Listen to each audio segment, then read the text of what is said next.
离婚那天，前夫搂着我那肥头大耳的儿子，指着我恶狠狠地说：“儿子的监护权，你想都不要想。”我淡定回复：“当然不要，毕竟他又不是我亲生的。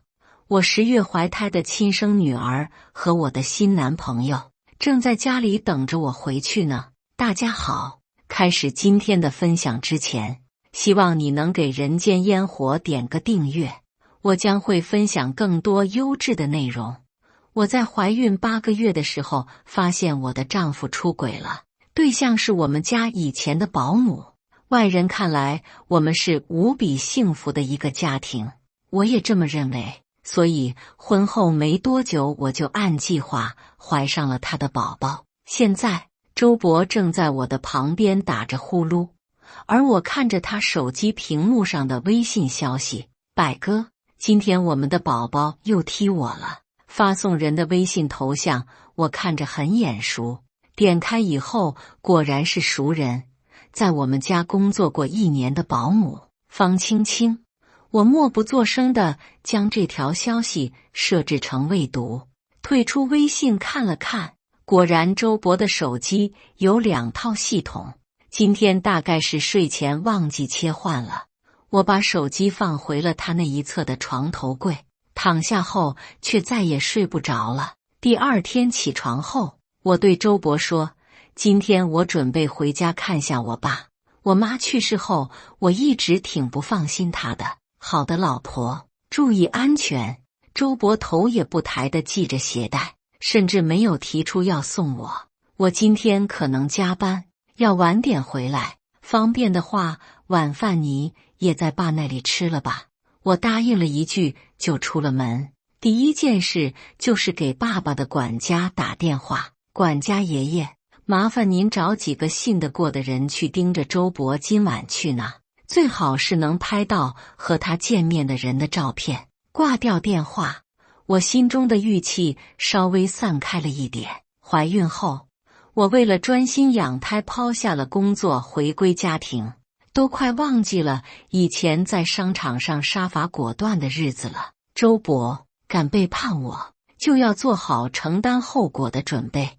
管家听说我要回家，不顾我阻止，派了车来接我，还亲自在门口等我。“管家爷爷，您真的没必要，我怀孕没那么金贵。”我一边走一边说：“爸在书房，老爷一听说您要回来，就一直在等着呢。”管家乐呵呵地答道，把我送到书房，就去厨房安排午饭了。“梦梦，出什么事了？怎么这么急着回来？”爸爸还没等我坐下，就急着问道：“爸，我要跟周博离婚，他出轨了。”我说出这句话时，带着自己都没有意识到的颤抖。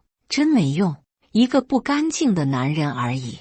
我在心里嘲笑自己。好，出乎我意料的是，爸爸什么都没问。“听说你刚刚问王叔要人盯着周博了，还需要家里帮你什么就说。”爸爸果断的回答让我也镇静了下来，把我昨夜失眠的时候构思的计划和盘托出。这个孩子已经8个月了，流产几乎是不可能的，而且这也是我的孩子，所以我决定生下来，但是绝对不能留给周博。这段时间我什么也不想管，只想好好养胎，平安生产，等出月子恢复好了，再找个好时机离婚。我不相信周博是在方青青来到我们家以后才跟他好上的，所以我想跟爸你借几个人帮我查查方青青的底细。另外，我深吸了一口气，出月子之后，我想马上回公司工作，日子不咸不淡地过着。我把自己的心神全部放在了自己和宝宝身上，暗暗告诫自己，任何报复都不急于一时，秋后算账才是上策，不能因为2个人扎毁了我和宝宝的生活。到了预产期这天，我被阵痛惊醒，心里知道是要生了。我看向另一侧的床榻，周博不知道什么时候出门了。我抛下心头的讽刺感，拨通了急救电话。生产的过程出乎意料的艰难。或许宝宝知道出来要面对的就是父母决裂的场景，所以迟迟不肯离开我的身体。我被从未感受过的痛意折磨得几乎崩溃，不顾一切地嘶吼道：“我不想生了！”几个月来的委屈都被这股痛意激发出来，我的眼泪顺着脸颊流了下去。模糊间，我好像听到产室的门打开了，一个男人侧身站在了我的旁边。是周伯吗？我意识不清地想着，他担心孩子了。沈梦，我是沈叔叔朋友的儿子，是和周伯完全不同的沉稳男生。我叫风忍，我在这里，你不会有事。爸爸还真是未雨绸缪，给我提前找好了医生。我迷迷糊糊地跟着风忍的话使劲，终于在一阵剧烈的疼痛后听到了婴儿的哭声。看看宝宝吧。风忍把宝宝擦干净后举高了给我看，是个小公主。我贪婪地看着女儿懵懂的脸，身下的疼痛仿佛都消失了一般。对不起了，宝宝，妈妈马上就要跟你的爸爸算账了。虽然生产的过程算不上顺利，但是产后体征不错的我和女儿都被送进了普通病房。早已疲惫不堪的我在确认护士说女儿很健康后，就陷入了昏睡。半夜，我被悉悉索索的脚步声惊醒，睁眼时竟看到一个女人站在我女儿的摇篮旁边。我刚要高声叫人，照进房间的月光照在了她的脸上，是方青青。我顿时收声，想看看她到底想干什么。她把我的女儿从摇篮里抱出来，又小心翼翼地从她提着的睡篮里抱出了一个男婴，放进里摇篮。随后，她把我的女儿包裹好，就准备出房间。这个畜生！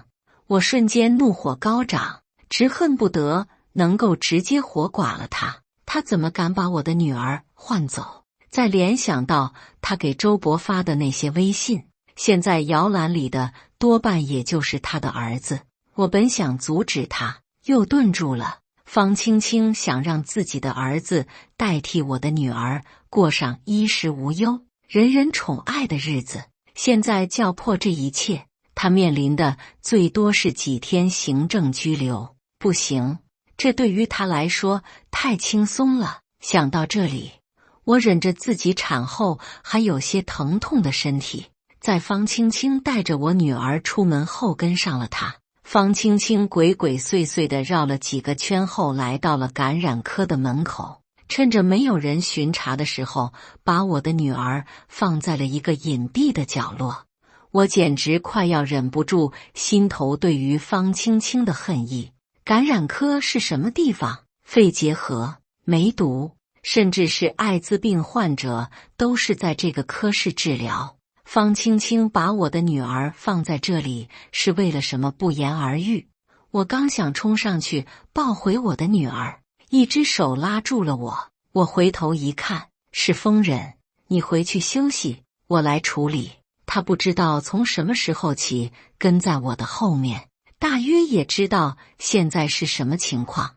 你的事沈叔叔跟我说过，我会直接把你女儿送到另一个病房，找信得过的人照顾。我定了定神，心下明白这是唯一不会打草惊蛇的方式，避开人群，回到了自己的病房。回到房里，我看着摇篮里睡得正香的男婴，冷意一丝一丝反上了我的心头。孩子是无辜的，但是既然你的妈妈都舍得把你送出来，那就不要怪我用你来折磨你妈妈了。那天晚上，我等到了爸爸的消息，说女儿检查过了，一切都好，他正陪着女儿在另一间病房。我给女儿起的名字叫做沈娇娇，因为我希望她的人生不会像我一样遭遇背叛，一生都做娇娇女。周伯在我生产的第2天终于出现在了医院，说公司有急事让他临时出差。我对他既不抱怨也不热情，让他觉得我还在为他的不在场而生气。在住院的几天期间，对我照顾得无微不至。几天后，护士通知我和那个男婴的健康指标都不错，可以出院了。周伯这才想起来，咱们还没给儿子取名字呢，你取吧，我都行。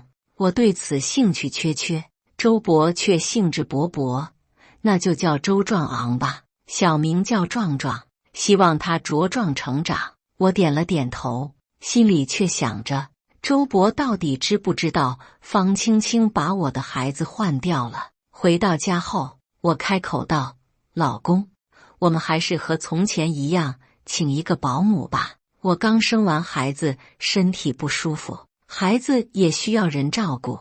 我看之前的那个方青青就挺好的。”周伯意外地看着我，请保姆没问题，但是怎么突然想起一定要方青青？也不是一定要她，但是用熟不用生。她在这里干过1年，肯定比别的保姆要好。我理所当然地说，但是我听之前她其他当保姆的人家说她最近流产了，让她照顾你，不知道合不合适。周伯解释道。我心下大定，看来周伯是被糊弄过去了，不知道换孩子的事情。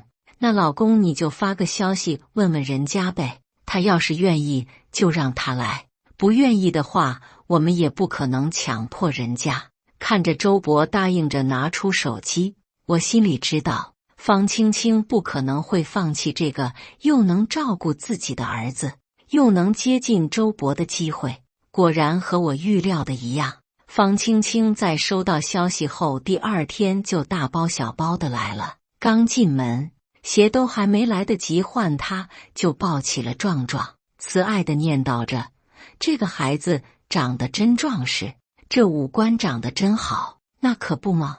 我花了好长时间才生下来的。我漫不经心的回复，果然看到方青青的脸僵了一下。我心下暗爽，直说道：“方姐，麻烦你帮我照顾孩子里，我去我爸那里一趟，晚饭也麻烦你做了。”到家下车后，看到照例来迎接我的管家，我直奔主题：“娇娇呢？风先生和老爷都陪着他呢。”管家笑得慈爱：“风忍在这里干嘛？”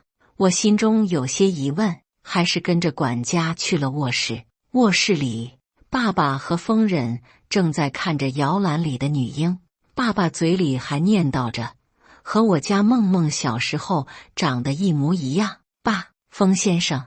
我进去打了个招呼，又看向我爸，意思很明显：风忍在这儿干嘛？梦梦，风忍是医学世家出来的，医术好我也信得过。娇娇这么小，我就拜托她偶尔过来看看。我爸乐呵呵地道，又对我说：“娇娇睡着了，我派人在这里看着，我们去书房谈吧。”不用了，叔叔，我在这里就好。风忍答道。我奇怪地看了他一眼，这人未免也太过殷勤了吧。在书房坐下后，爸爸拿出了一叠资料，之前怕你在孕晚期情绪波动太大，所以这些调查好的资料都没有给你看，都是我找公司的人查的，真实性不用怀疑。他把资料都摊开在桌上，看完以后你决定怎么做，爸爸都会支持你。我拿起调查报告快速看了起来，果然方青青和周伯在高中的时候就认识，两人的老家也是同一个地方的农村，即使在我和周伯交往结婚的期间，也一直保持着来往。周伯甚至每月定期给方青青汇了一笔不小的款项。我发现他出轨那天晚上，他说要加班，也是借机去看怀孕的方青青。看完以后，本以为我自己会怒火万丈，但是心中确实一片平静。我问道：“他给方青青打的钱是自己的还是他们公司的？”周伯现在的工作是在一家外企当财务总监，虽然职位不算太高，但是看在爸爸的面子上，大家都对他客客气气。他胆子还没大到那个程度，都是他自己的，那就是恶意转移婚内财产了。我放下手中的证据，对爸爸说道：“我想先做好月子，然后进公司上班。离婚的时候，如果我没有财产来源，娇娇很有可能会被周伯抢走。”好，爸爸一口答应。明天我就让秘书给你找人在公司带你。对了，听王叔说，那个方青青回你家继续当保姆了。周伯居然这么嚣张，是我提议的，不是他。我露出了真心实意的微笑。爸爸，我觉得孩子还是亲妈照顾比较好。之后在家里坐月子的日子，我过得无比舒畅。我不仅以不舒服为理由拒绝了企业母乳，而是让方青青给壮壮冲奶粉，孩子的用品我都管不着，只需要每天精神舒畅的吃吃喝喝。我还时不时回爸爸那去看娇娇，他常开的脸庞让我越来越爱不释手。我也常遇到去给娇娇检查的疯人，一来二去，我们也加上微信熟悉了起来。1个月过去，我养得容光焕发，而方青青则是挂上了2个浓重的黑眼圈。周伯私下对我说：“梦梦，你也多和孩子接触接触，别什么事都推给他，不让他做事。我请他来是干嘛的？”我瞥了他一眼。我们签协议的时候付的是2倍的工资，我也没有压榨他，只是让他照顾宝宝而已。对了，我准备回去上班了。我假装不经意地提起了我要回去上班的事情。现在家里开销大，我也不好一直啃老，以后我爸还得我接班的。梦梦，要不你再考虑考虑，孩子还小，不能离开妈妈。童年过去了，就再也回不来了。爸那里我可以帮忙照看着，你不用担心。周伯果然一愣，随即就开始苦口婆心地劝我不要继续工作，怕是照看着就成你自己的了。我在心里冷笑，面上还是理所当然地道：孩子现在这么小，什么也不懂。我现在去上班，大不了等他3、4岁的时候再回来照顾他就行了。我也不想和社会脱节啊。再说了，现在不是还有芳姐吗？我冲着周伯笑得毫无心机，有他照顾壮壮我就放心了。周伯不好再阻止我，只得说：“那你还是以家庭为重，别一心都扑在工作上。”知道了。我甩了甩手中的包包，我去做产后护理了。出门上车后，我对司机说：“去公司。”或许是遗传了我爸爱做生意的基因，又或许是之前工作带给我的刺激感一直藏在我的心里，没有消退。我重新回公司上班以后，如鱼得水，甚至独立主持了一个与医药机构合作的大项目。工作也让我有理由把周壮昂完全扔给方青青。作为壮壮的亲妈，她自然是甘之如饴。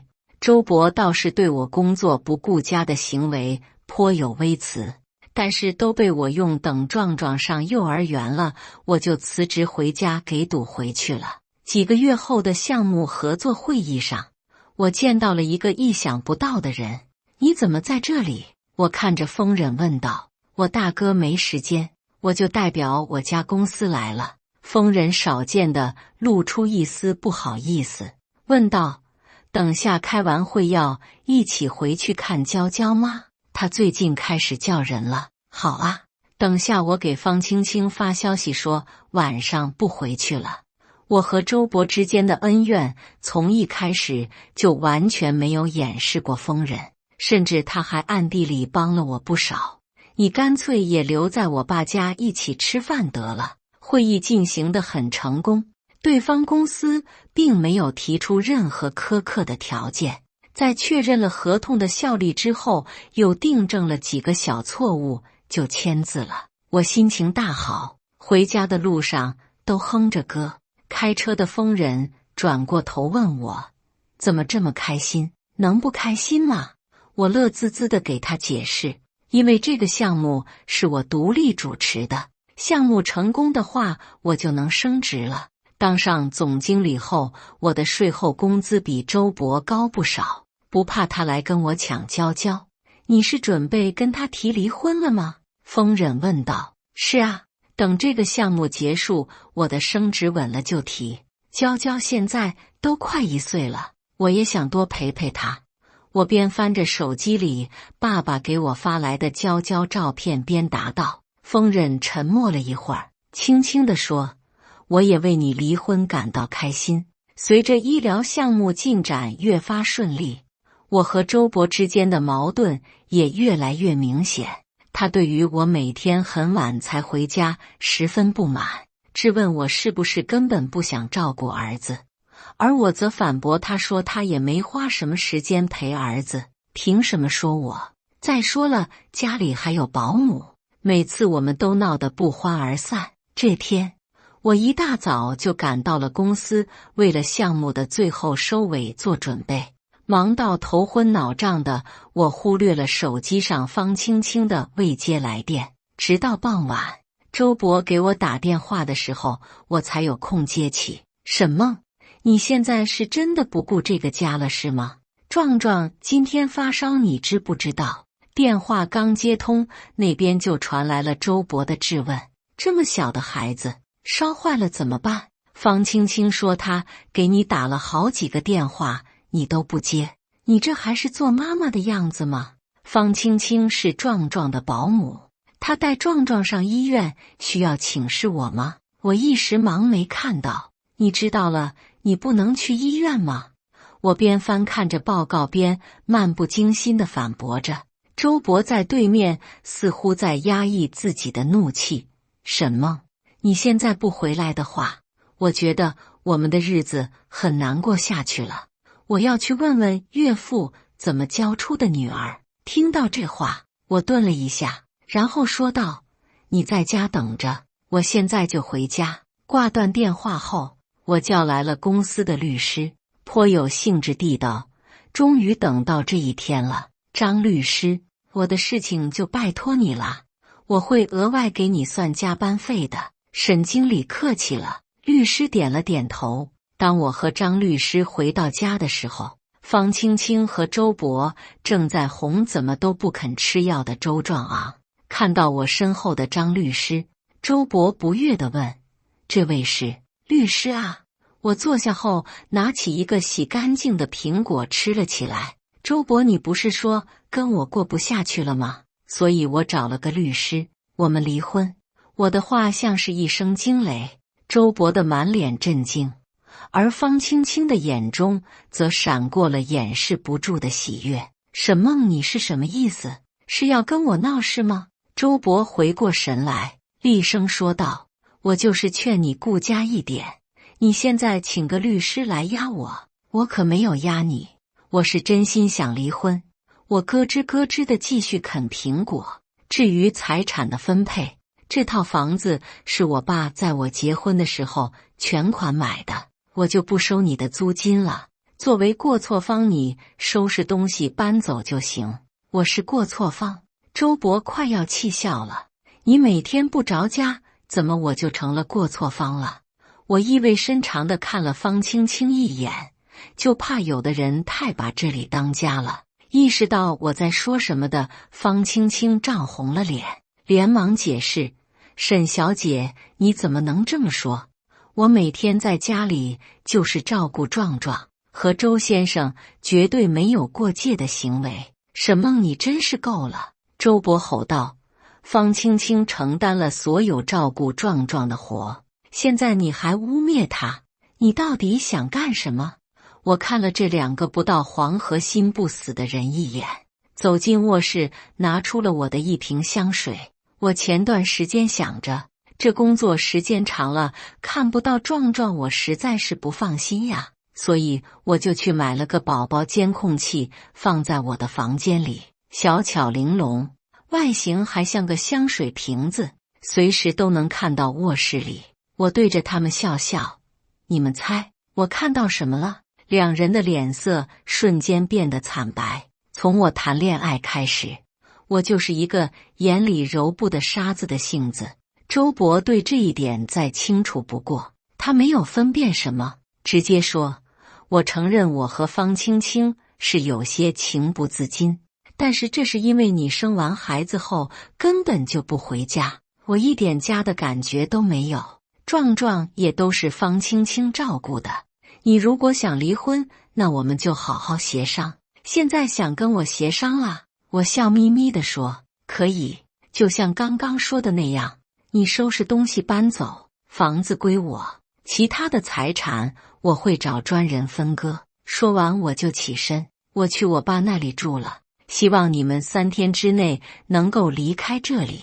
我走到了方青青的面前，摸了摸她怀中熟睡的壮壮的脸，方青青吓得往后一躲。我笑着说：“躲什么？其实壮壮今天生这个病也很简单，才1岁的小孩子，你每天给他塞那么多吃的，积食了能不容易发烧吗？看看你都把他喂得这么肥了。”周伯走过来，隔开我的手，说：“沈梦，壮壮的抚养权你想都不要想，你生产以后根本没尽到过一天当妈的责任，上法院法官也不会支持你的诉求的。”好啊，我爽快地答应了，接着拿起包就和张律师准备离开。他倒是个精明的，壮壮如果真的是我的孩子，我和我爸能不顾着他吗？跟我离婚，和小情人双宿双飞，还能够享受我爸的资源。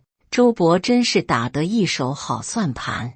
周伯没想到我会这么轻松答应，心里大概以为我不是在计划着什么后手，警惕地说：“我是认真的，我儿子你绝对不能带走。”我走到门口，回头说道：“你儿子又不是我儿子，我带走干嘛？沈梦，你连儿子都不认了。”周伯显然没有理解我的意思，我盯着脸色苍白的方青青说：“这可是你和你的小情人爱情的结晶，我怎么配给他当妈？不跟你们多说了，我要回家陪我自己女儿了，再见。”我利落地甩上房门，把周伯的质问声和方青青的哭声关在了门里。这天的晚饭我吃得格外开心，我爸也是一个劲的给自己和风忍倒酒。对，不知道为什么风忍又在我家，还很好奇我的下一步计划。接下来你打算怎么做？找律师协议离婚，房子是我爸全额出资不提。周伯在婚姻存续期间挪用夫妻共同财产，我也要追回来。再加上壮壮不是我的孩子，这段时间的精神损失费也少不了。我边夹菜边说：“你不考虑报警抓方青青吗？”风忍问我：“我可以做证人。”不用不用，我摆摆手，这种未遂最多判行政拘留，留他和周伯互相折磨挺好的。对了，你怎么对我的事情这么关心？因为我想在你离婚之后追求你。风人坦坦荡荡地说。我吓得筷子都要掉了。没搞错的话，我们第一次见面是我在生孩子的时候。你这么重口味？我们高中的时候同班过1个学期，后来我就出国了。风忍像是在讲别人的故事一样。我回来的时候，你已经结婚了。我沉默了一会儿，我确实不讨厌风忍，他和我来往的时候，我也觉得很轻松。但是我现在还在和周伯方青青撕扯，更不用说我还有娇娇。孩子的事情你不用担心，我大哥有2个孩子，我不需要再生。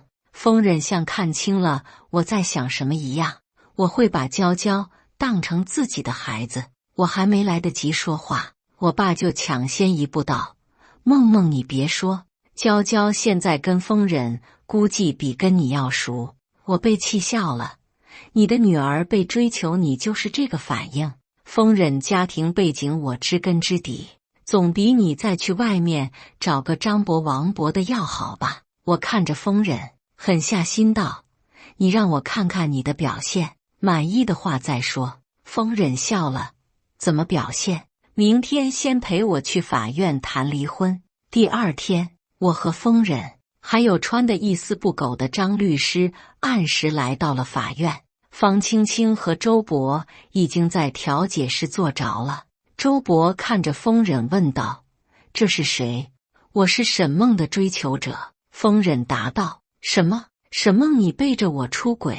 周伯瞬间额头青筋暴起，看来男人被戴了绿帽子都是一个样子。方青青在他旁边怯怯地对法官说：“法官，你看沈小姐这是不是也算是婚姻里有过错呢？二位请慎言。”张律师向前一步，严肃道：“封先生现在只是追求阶段，我方当事人跟他没有任何不正当关系。另外，今天封先生出现在这里的原因，是因为他是目击方青青女士偷换我方当事人亲生女儿的目击证人。”提到娇娇，周伯转移了自己的注意力，他沉声道：“我的女儿呢？我要见我女儿，这是我的合法权利。我方当事人拒绝周先生探视女儿，并不是想要侵害周先生的权利，而是出于对女儿生命安全的保护。周先生伙同方女士将我方当事人女儿故意遗弃在医院感染科的门口，有恶意伤害婴儿生命安全的嫌疑。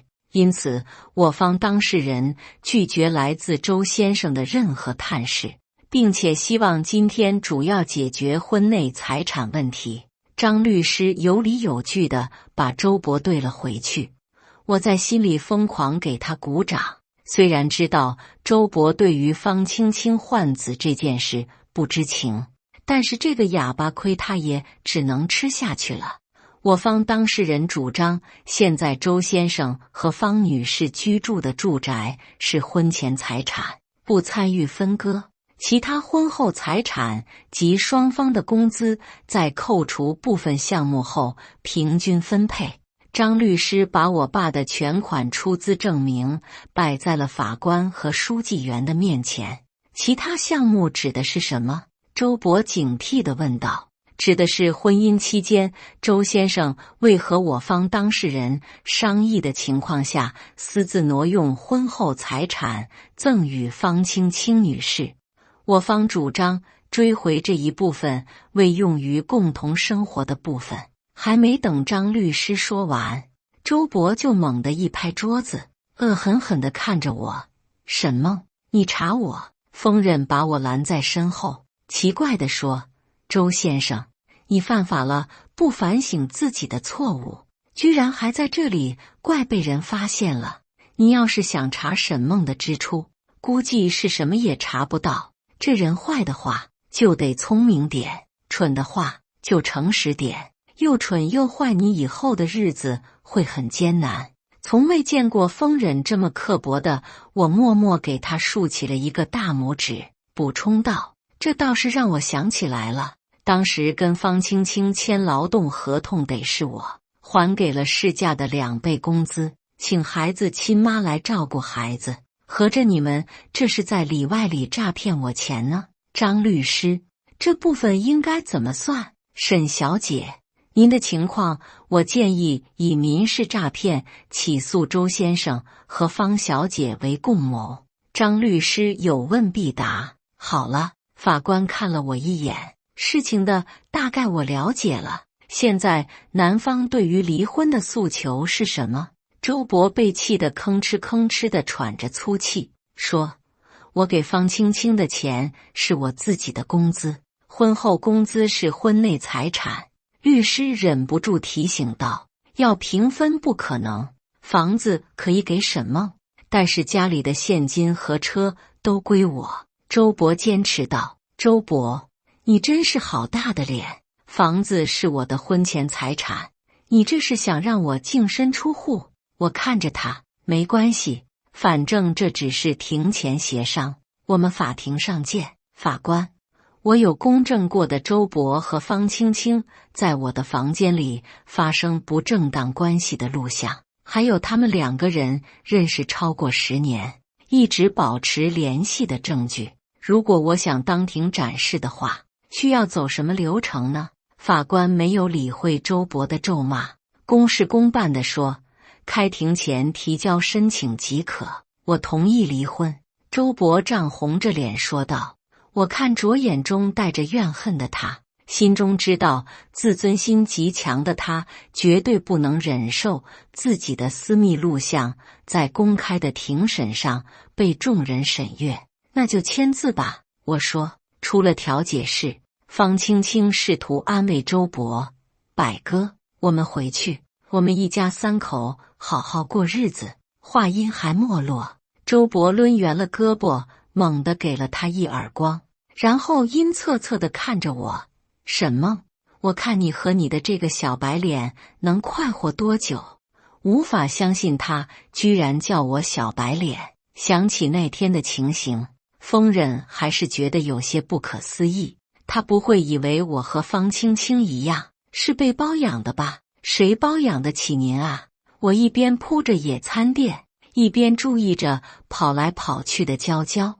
你现在飞刀一次，工资就比我1个月还要高了。你多做几个项目，就又能升职了。更不用说你爸的公司以后也是你接班。疯人往外拿着吃的，招呼娇娇过来喝水。在拿到结婚证以后，追回财产的事情我全交给了张律师，自己再也没有见过周勃和方青青。我和疯人也从1周见一次，到有空就带着娇娇到处玩。外人都以为我们是一家三口。对了，下周末有一个我发小家的爷爷过生日，你要不要跟我一起去？介绍你认识我的朋友。疯人问道。好啊，自从结婚以后，我的社交圈确实小得可怜。那到时候你来接我和娇娇吧。到了聚会的那天，我才知道并不是疯人口中的朋友聚一聚，而是正式的大型宴会。主角是全国都有名的商业大鳄，老爷子今年100大寿，儿孙自然是大手笔，请了各路亲朋好友来给他祝寿。我拉了拉身上的礼服，庆幸我没有失礼，接着和身边的人攀谈起来。娇娇在这种人多的场合也没有丝毫的不适，一双大眼睛四处张望着，不哭不闹。这不是沈梦吗？一个短头发的西服女人走了过来。上次见到你还是你结婚的时候呢。短发女人叫王姐，是爸爸的合作对象之一，是一个典型的事业型女强人。我笑道：“王姐，好久不见了。”寒暄一阵后，王姐问道：“你老公怎么没跟你一起来？”我刚想回答，就看到了周勃和方青青带着壮壮走了进来。我无奈地摆了摆手，说：“您自己看呗。”王姐挑了挑眉毛：“这孩子可和你的女儿看起来差不多大，何止啊，想用那个把我的女儿换掉呢？”我耸耸肩。旁边的人早就听到了我和王姐的交流，盯着周勃和方青青窃窃私语起来。周勃虽然已经在企业高层干了几年，方青青却是头一次来这种场合，本就紧张自己会出什么差错，现在看到许多人盯着他，方青青更是手脚都不知道往哪里放。周勃则是在看到我和娇娇后直接走了过来。沈梦，做人不要太无情，他警告道。娇娇是我的女儿，你一直拦着不让我们见面是什么意思？我这个诉求是法院允许的。我面无表情的回应，免得你那个青梅竹马的真爱又把我女儿扔到感染科等死。他对一个小姑娘怎么下得了手？人群中的议论声越来越大，周勃本来还要再跟我争辩，看到娇娇跑过来，立马蹲下对她说：“娇娇，我是爸爸。”娇娇看着他一言不发，直到周勃催促了好几句后，他才猛然爆发出一句欢快的爸爸，然后扑进了走过来的疯人怀里。我摸了摸娇娇的头，对周勃说：“你配当娇娇的爸爸吗？我看疯人是给娇娇接生的医生，还救了娇娇一命，他就挺合适的。周伯捏紧了拳头，正当我防备着他动手的时候，楼上传来了刺耳的尖叫。尖叫是寿星老爷子的孙媳妇发出的，他上去告诉老爷子宴会快要正式开始了，没想到发现老爷子正倒在地上抽搐，是心脏骤停。我的车上有 AD， 谁都不要碰老爷子，我现在就去拿。疯人朝着一个年轻人吼了一句，就冲了出去。不一会儿就拎着一台自动体外心脏去颤气跑了回来，开始给老爷子做心脏复苏。几次电击后，老爷子恢复了意识，救护车也赶到了。老爷子的家人们匆忙把他送往了医院。刚刚疯人喊话的那个年轻人则是留了下来主持大局。很抱歉发生这种事情，打扰大家的雅兴，希望大家还是能赏脸留下，尤其谢谢我的好兄弟疯人。他朝着疯人点点头，幸亏作为外科医生，车上常备了急救设施，要不然我爷爷可能就挺不过去了。但是他话锋一转，把我的爷爷害到心脏病发的责任，我家不可能不追究。话音一落，他背后的屏幕就开始播放十几分钟前2楼的监控录像。录像上显示，老爷子正2楼的房间小憩，突然似乎是察觉到了什么，开始伸手够床头柜上放着的速效救心丸。就在此时，一个孩子横冲直撞地闯了进来，看到老爷子想拿的药，像抢玩具般在老爷子快够到的时候笑嘻嘻地抢走了，然后冲出了房间。当我看到那个孩子肥硕身影的时候，我吃惊道：这不是壮壮吗？周伯和方青青显然也认出了自己的孩子。周伯面色难看地解释道：都是小孩子不懂事，希望您别在意，我回去一定好好教育。您怎么教育自己的孩子，那是您自己的事情。我只知道他差点害得我的爷爷就不回来。年轻人朝着门外示意：您请离开吧，我们这里不招待您这样的贵客。周伯拽着小声啜泣的方青青和仍然在把甜品往嘴里塞的壮壮往外走。经过我身边的时候，我轻轻地说了一句：真不愧是方青青的儿子，从小就会抢不是自己的东西了。那次宴会后，人人都知道周伯得罪了不该得罪的人，他的工作缺少了我爸爸的照拂，上司愈发看他不顺眼，在裁员的时候把他写在了名单的第1个。方青青从来没有过正式工作，本以为跟周伯在一起了能够过上富太太的生活，没想到现在不仅要照顾儿子，还要忍受因为重新找工作愈发暴躁的周伯。希望这一对怨侣能够长长久久的在一起。我知道这些消息的时候，正在公园和疯人一起看娇娇放风筝。娇娇都叫我爸爸了，你说你是不是该给我个名分了？疯人问道。我盯着他的脸，想起在我生产那天他沉稳的声音，笑着说：好。以上就是今天分享的故事，大家有什么想说的、想吐槽的，欢迎在下方评论交流，也更希望能给人间烟火点个订阅，我将会分享更多优质的故事内容。